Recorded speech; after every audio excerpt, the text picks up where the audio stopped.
Павлодар облысының жүздеген кәсіпорынның бірі Технопромтекс жауапкершілігі шектеулі серіктестігі.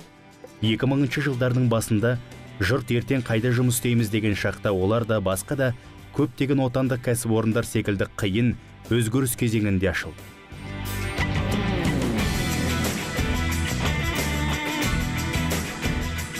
Аяққа тұрып, қате мен қиындықтар артта қалды. Бірақ жеткен жетістікке марқайып, арқаны кеңге салайын деп жатқан ешкім жоқ. Өндіріс қарқынынан ақ өрлеу байқалады. Осыдан 15 жыл бұрын Big Bag деп аталатын жұмсақ арнайы полипропилен контейнері 3 мыңға дейін шығарылса, бүгінде ай сайын оның 20 мыңы өндіріледі. Тауар айтарлықтай сұранысқа ие дейді кәсіпорын басшысы Нұрбапа Қасымов. Наша задача обеспечить... Біздің тапсырма зауыттарды, фабрикаларды, кеніштерді отандық өнім өндірушілер тауармен қамту. Біз тауарды Қазақстанның көптеген қалаларына тиеміз. Батыста Ақтөбе, оңтүстікте Шымкент, Тараз және Өскемен. Кәсіпорында 70 адам жұмыс істейді. Олардың орташа табысы 80 мың теңге. 2 ауысымда кейде өндірістік процесті бұзбас үшін қажеттілік туындағанда 3-ші ауысым ұйымдастырылады.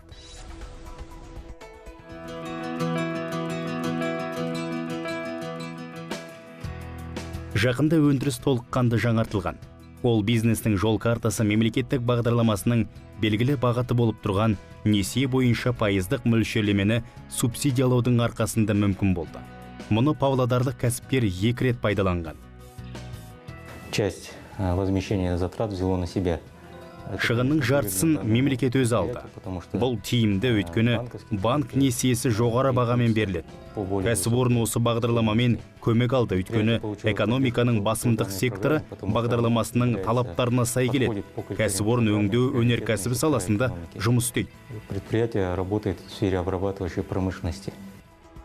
Кәсіпорын бизнестің жол картасы аясында барлығы 40 миллион теңге алды. Бұл қаражаттың арқасында жарамсыз болып қалған қондырғыларының 80%-ын ауыстырған. Несиенің ай сайынғы көлемі 2 миллион теңгені құраған. Оның 1 миллионын мемлекет даму қоры арқылы банкке төлеп келді.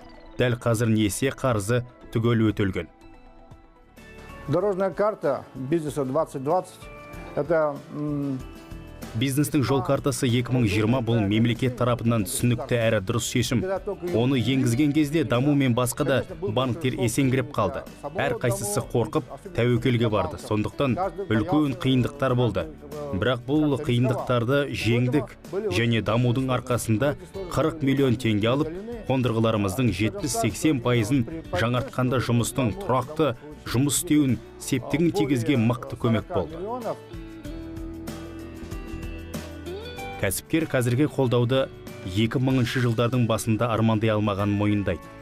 Барлығын тек өз күшіне сеніп, өз тәуекелі мен қиындықтарына төзіп, ісін дөңгелетуіне тура келді. Қазір бизнестің құрып, дамытуда ешқандай мәселе жоқ дейді Технопром басшысы. Кәсіпкерлер палатасы қай бағытта не үшін қозғалу керек екенін ұғынықты түсіндіреді. Ал егер ақша жеткіліксіз болса, көмектеседі, грант береді, не несие мөлшерлемесін субсидиялайды. Для того, чтобы открыть... Бизнесті ашу үшін мінез, аналитика керек. Меніңше, мемлекеттің қолдауымен бизнес жобаны бағалап, қаржы бөле алатын болса, ұлттық кәсіпкерлер палатасы күтпеген жағдайлар болмасы үшін ұсыныстар айтатын тұста кәсіп ашуға әбден болады.